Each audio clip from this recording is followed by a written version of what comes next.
સારી રીતે એ જાણે છે કે કોઈ પણ વ્યક્તિ જન્મથી ગુનેગાર નથી હોતો, પરંતુ કાંઈક ને કાંઈક એની મજબૂરી હોય છે, કાંઈક ને કાંઈક એની પરિસ્થિતિ હોય છે જેને એ ગુનેગારી કરવા માટે મજબૂર કરે છે। અને એક શેર છે ને કે वो भूख ही ले गई उन्हें कारखानों की तरफ, वो भूख ही ले गई उन्हें कारखानों की तरफ, वरना बच्चे तो निकले थे स्कूल जाने।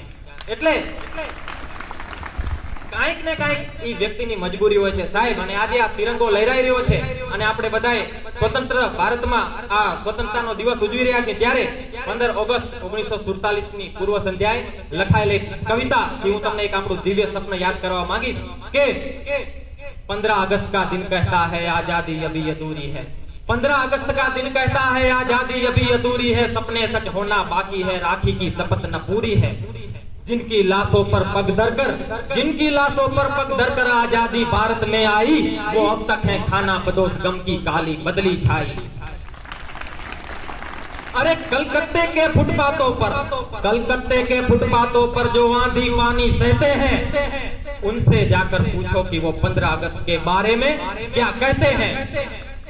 भारतीय के नाते, भारतीय के नाते उनका दुख सुनने अगर तुम्हें ला जाती तो सरहद के उस पार चलो जहां है सभ्यता खिचली जाती, इंसान जहां बेचा जाता ईमान खरीदा जाता है, इस्लाम सिस्कियां भरता है, डॉलर मन में मुस्कुराता है, भूखों को गोली, भूखों को गोली, नंगों को हथियार पिनाए जाते हैं, सूखे कंठों से जेहादी नारे लगवाए जाते हैं, लाहौर कराची और ढाका पर है गम की काली मातम छाया, पख्तूनों और गिलगितों पर है गमगीन गुलामी का साया।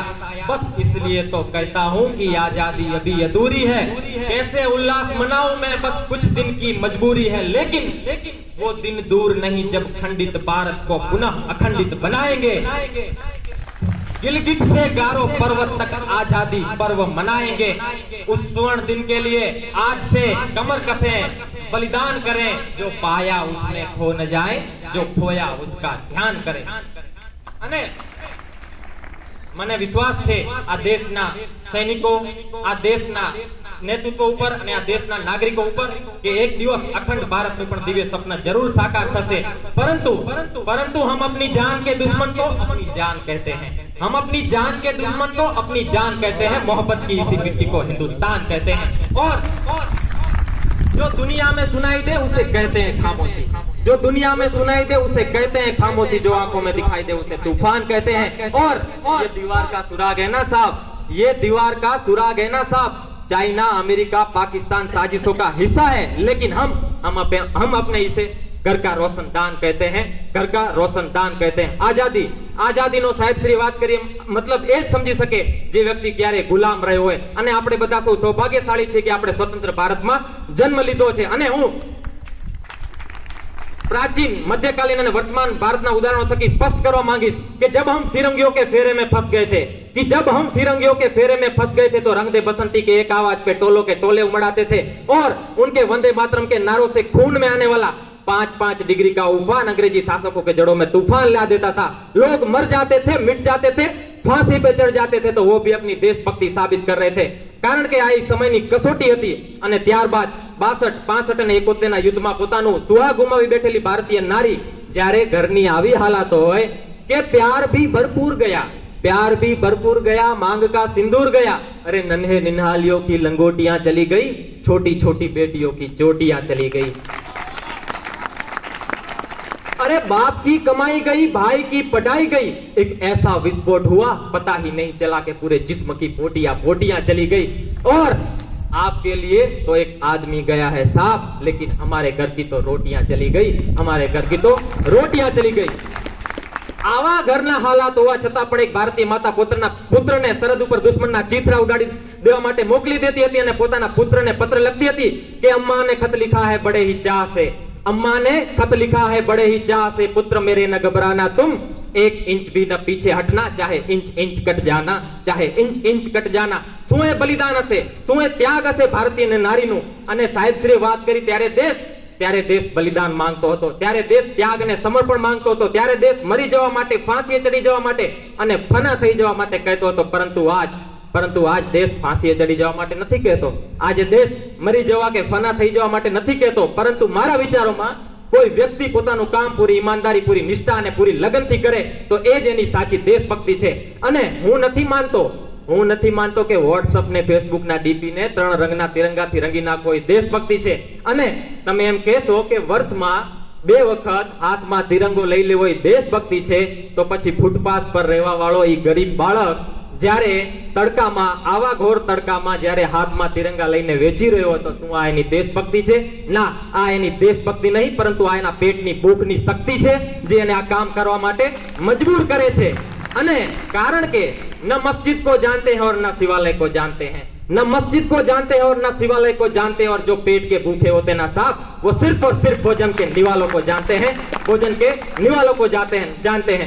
પોતાના પરિવાર, પોતાના રાષ્ટ્રને, પોતાના દેશ માટે સમર્પણનો ભાવ है देशभक्ति, और हर एक देशद्रोही के जीवन में आने वाला तूफान है देशभक्ति। અને આપણી સાચી દેશભક્તિથી હર કોઈ દેશદ્રોહી સમજી શકે કે અગર તું પરિંदा है तो ये आसमान मेरा है, अगर तू परिंदा है तो ये आसमान मेरा है, और अगर तू दरिंदा है तो ये शमशान तेरा है। भाईचारे से रहना है तो रह इस धरती पर, वरना ये कब्र भी तेरी है और ये कब्रिस्तान भी तेरा है। પરંતુ એક દેશદ્રોહીથી વધારે આપણા દેશની દેશભક્તિ ત્યારે आहट થાય જ્યારે એક યુવાન દીકરો પોતાના વૃદ્ધ મા બાપને વૃદ્ધાશ્રમની ચોકટ ઉપર મોકલી આવે। અરે સહમી જાય છે એ દેશભક્તિ જ્યારે આપણે કોઈ મુસીબતમાં મુકાયેલા માણસને મદદ કરવા સિવાય એના વિડિયો અને સેલ્ફી લઈને ફેસબુક ઉપર લાઈક બટોરતા હોઈએ છીએ। આજના દેશ 21મી સદીના યુવાન પાસેથી અપેક્ષા હતી પોતાના રાષ્ટ્ર, પોતાના દેશ અને પોતાના પરિવારની આકાંક્ષાઓને પૂર્ણ કરવાની। એ જ યુવા આજે 4x4 ની ફોનની સ્ક્રીન ઉપર પોતાની કોમળ આંગળીઓના ઘર્ષણ માત્રથી એની લાગણીની ઇમોજી મોકલી રહ્યો છે, અને 4 બોટલ વોડકા, કામ મેરા રોજગારે ભારતના ભવિષ્યને બરબાદ કરી રહ્યા છે આપણા યુવાઓ। અને શું છે આ દેશની सामाजिक स्थिति, आ देश की सामाजिक स्थिति शू है कि जहां लड़कों से बातें करता देख, जहां लड़कों से बातें करता देख भाई अपनी बहन को हकलाते हैं, वही भाई अपनी गर्लफ्रेंड के किस्से घर में हंस के सुनाते हैं। आ छे आपड़ा देशना युवाओनी अत्यारनी स्थिति, अने एनाथी विशेष શું છે આ દેશની અત્યારની?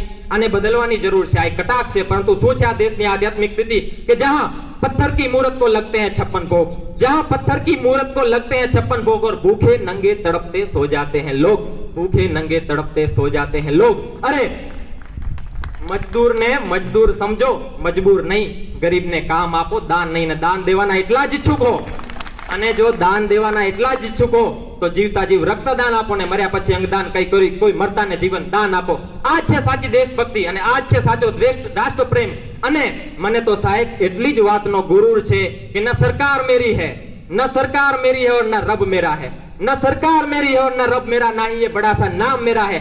बस इतनी सी बात का गुरूर है साहब कि मैं भारत का हूं और ये हिंदुस्तान मेरा है, मैं भारत का हूं और ये हिंदुस्तान मेरा है। અને એક વૈચારિક બીમારી પણ મને આપણા સમાજમાં જોવા મળે છે। કહેવાય છે કે આપણે દુનિયાના સૌથી મોટા લોકતંત્ર છે, જ્યાં હિન્દુ પેદા થાય છે, મુસ્લિમ, શીખ, ઈસાઈ પેદા થાય છે, પણ બદकिस्मतની વાત છે કે આજે इंसान पैदा નથી થતા। અને મારા વિચારોમાં ન हिंदू की जरूरत है और न मुसलमान की जरूरत है, न हिंदू की जरूरत है और न मुसलमान की जरूरत है। राष्ट्र निर्माण के लिए केवल एक अच्छे इंसान की जरूरत है।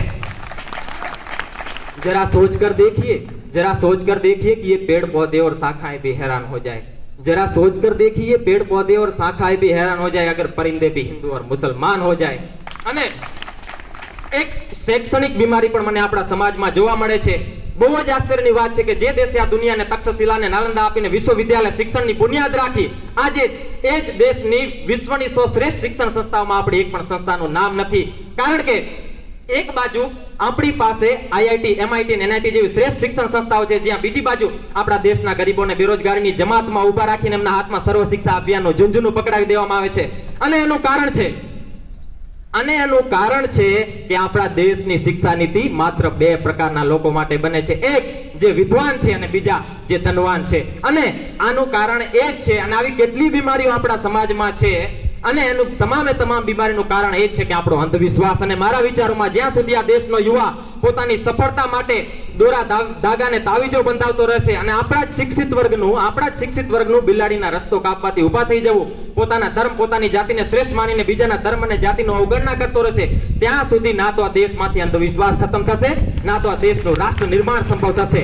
અને આપણા દેશની સભ્યતા અને સંસ્કૃતિને પૂરી દુનિયા નમન કરે છે। અને મારા વિચારોમાં આપણા દેશનું રાષ્ટ્ર નિર્માણ ત્યારે સંભવ થશે જ્યારે આપણે મહિલાઓની પૂજા નહીં પરંતુ એમની ઇજ્જત કરીશું।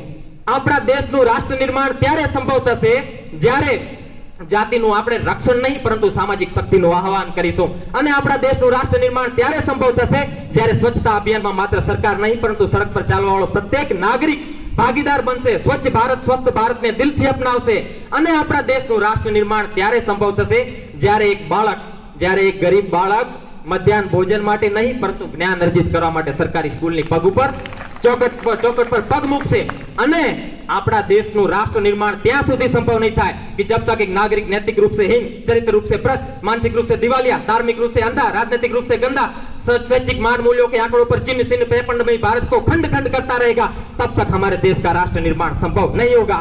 અને મોટી મોટી વાતો નહીં, નાની નાની કોશિશો કરવી પડશે કારણ કે ઠોકર આપણને પહાડથી નહીં પથ્થરોથી લાગે છે। I being an Indian, I being a policeman, I being a single son of this motherland, I proud to being an Indian।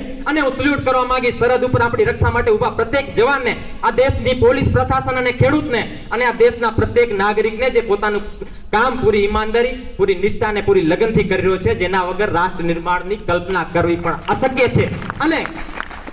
અને આ મંચ ઉપરથી હું પૂરી જિમ્મેદારી સાથે કહેવા માંગીશ કે આપણા દેશનું રાષ્ટ્ર નિર્માણ ત્યારે સંભવ થશે જ્યારે હું, તમે, આપણે બધા સાથે મળીને પ્રયત્ન કરીશું કારણ કે આપણા દેશની જવાબદારી નથી આપણને આગળ લઈ જવાની પરંતુ આપણી જવાબદારી છે આપણા દેશને આગળ લઈ જવાની। અને अंतमा हूं बस એટલું જ કહીશ કે मेरा हिंदुस्तान महान था, महान है और महान रहेगा और होगा जो हौसला सबके दिलों में बुलंद तो एक दिन पाकिस्तान भी जय हिंद कहेगा।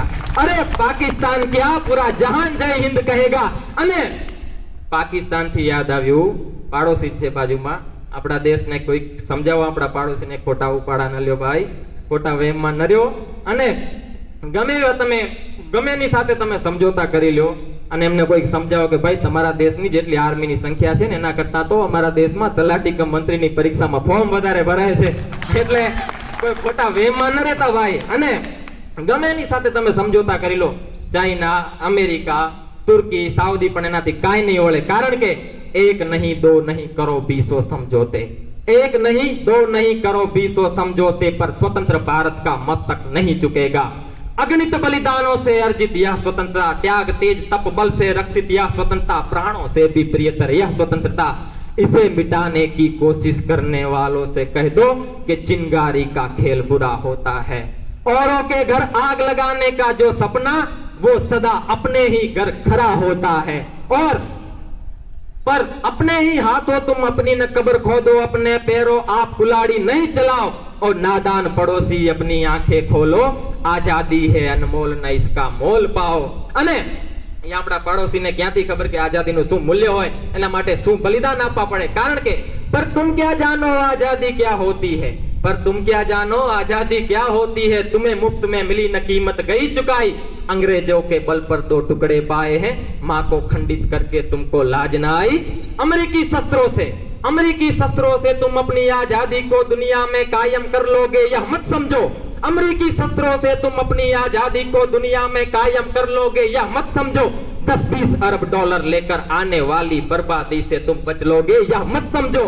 धमकी जिहाद के नारों से हथियारों से कश्मीर कभी हथिया लोगे तुम यह मत समझो, सहारों से अत्याचारों से दुष्टाचारों से भारत माँ का बाल तुम कभी चुका लोगे यह मत समझो। जब तक गंगा की धार सिंधु में ज्वार, अग्नि में तपन, सूर्य में जलन शेष स्वातंत्र के वेदी पर अर्जित होगे यौवन शेष, अमेरिका क्या संसार भले ही हो विरुद्ध पर कश्मीर पर भारत का ध्वज नहीं झुकेगा। एक नहीं दो नहीं करो 200 समझौते पर स्वतंत्र भारत का मस्तक नहीं झुकेगा। अस्तु। जय हिंद, जय भारत। जय हिंद।